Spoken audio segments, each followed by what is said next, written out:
Miss Maricel Soriano. Ma'am, okay lang sa'yo? Magtatanong ako sa'yo? Ha? Relax ka na? Okay? Sige. Ma'am, sa mga nag-viral na dokumento na nagdadamay sa pangalan mo, sa tingin mo ba may katotohanan ang mga nasabing dokumento? Sa tingin mo? Unang-una po, hindi ko alam yung tungkol sa mga dokumento. Nalaman ko na lang yan nung pinakita sa akin. Dahil hindi po ako nagbabasa ng Okay. mga ganyan. Wala po akong alam. Wala. Thank you po. Next question po, ma'am. May property ka ba sa Rockwell? Ikaw ba ang nagmamay-ari ng Unit 46-C Rizal Tower Building located at Rockwell, Barangay Poblacion, Makati City? Opo. Sa'yo yon, Opo. yung 46-C. Hanggang 2012 po, nabenta ko na ho yun. Wala na ako doon. 2012. Anong month yun nabinta?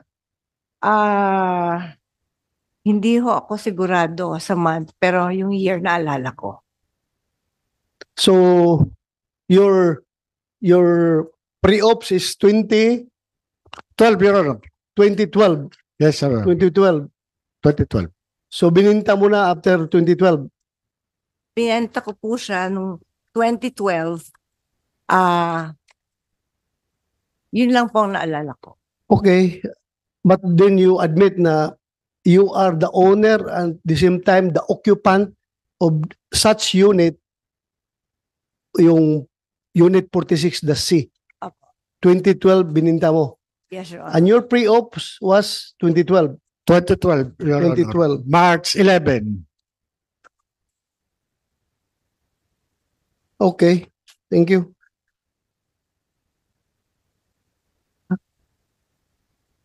Ma'am, pwede bang makahingi ka ng kopya ng deed of sale nung unit na bininta mo? Opo. Ha? Wala. Kung meron kayong Hanapin ko po. hanapin mo. Thank you. Ito rin ma'am, may napabalita in 2011. Two former household workers who lodged a complaint of serious physical injury against Maricel Soriano stated that they decided to flee from the actress condominium unit also because of her alleged cocaine use. Ano po masasabi mo dito sa balita na ito? Hindi po totoo yan. Hindi totoo. Hindi po. Thank you. I just want to get your answer para to set the record straight. Yes po. So hindi totoo yon. Hindi po. Pero totoo na meron kayong dalawang katulong sa bahay na dalawa na umalis, Opo, kasi ninakawan po nila ako. ninakawan kanila. Totoo na binugbog mo sila o hindi? Paano ko naman po bububugin? Dalawa po sila. Okay. I'm just confirming the report, the Okay. news report. Thank you po ma'am. Maraming salamat for your Salamat cooperation. po. So far that would be all as far as this committee is concerned. Yung confirmation mo lang as to the ownership and occupancy of that unit in the year 2012 when that pre-ops was initiated by Agent Morales. Ma'am, maraming salamat sa pag-attend mo dito. Thank you very much kahit na hindi mukhang wala ka sa magandang kondisyon, you tried to be here. Maraming salamat. Maraming salamat po, Mr. Chair. Ma'am, pwede ka nang magpahinga. Chair, meron lang siyang gustong basahin. You want to, yeah, go ahead. Opo, pwede Yes. daw niyang Yes. basahin lang yung Pero, gustong please. basahin niya. Opo. basahin. Please, pakibasa.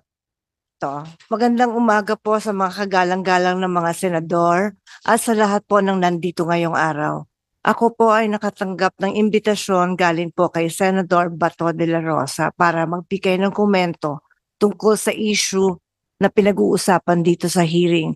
Unang-unang humingi po ako ng paumanhin dahil hindi po ako sanay sa mga ganito. Alam niyo po, first time ko na po talaga na makatanggap ng imbitasyon na humarap sa Senado. Nakakakabahat, nakakatakot. Sa totoo lang po, hindi malinaw sa akin kung bakit po ako naimbitahan sa hearing. Nagtataka lang po ako dahil lahat po ng tumestigo dito ay nagsabing na-verify ang impormasyon hindi na-verify ang impormasyon ni Mr. Morales at walang investigasyon na naganap. Pasensya na po kung nalilito po talaga ako dito. Gayunpaman, mataas po ang respeto ko sa Senado at sa mga kagalang-galang ng mga senador na nandito ngayon. Lalo na po si Chairman Senator De La Rosa. Sa abot po ng aking makakaya, tutulong ako na sagutin ang inyong mga katanungan. Pero sir, nakikiusap lang po ako sa inyo po. Kung ang usapin ay tungkol po sa mga bagay na may legal na implikasyon po, sana po ay pagbigyan niyo po ang aking abogado na sumagot para sa akin. Hindi man po ako abogado, sir. At sa usapang legal, mas nararapat po yata na ang abogado ko na lang po ang sumagot at magpaliwanag. Kung magkaroon man ho ng legal question, pinapahintulutan ko pong magsalita para sa akin si Attorney Agnes Maranan. Maraming salamat po, sir. Thank you, ma'am. Hindi na mangyari yan dahil sinagot mo na ako kanina eh. Thank you for answering my questions. Salamat talaga. You are answering the questions with all honesty. Thank you very much. Thank you po, sir. Ma'am, pwede ka na siguro magpahinga kasi Salamat kanina ka po. patis na tins dyan. Salamat Pahinga ka po, muna. sir. Ako din pagpahinga.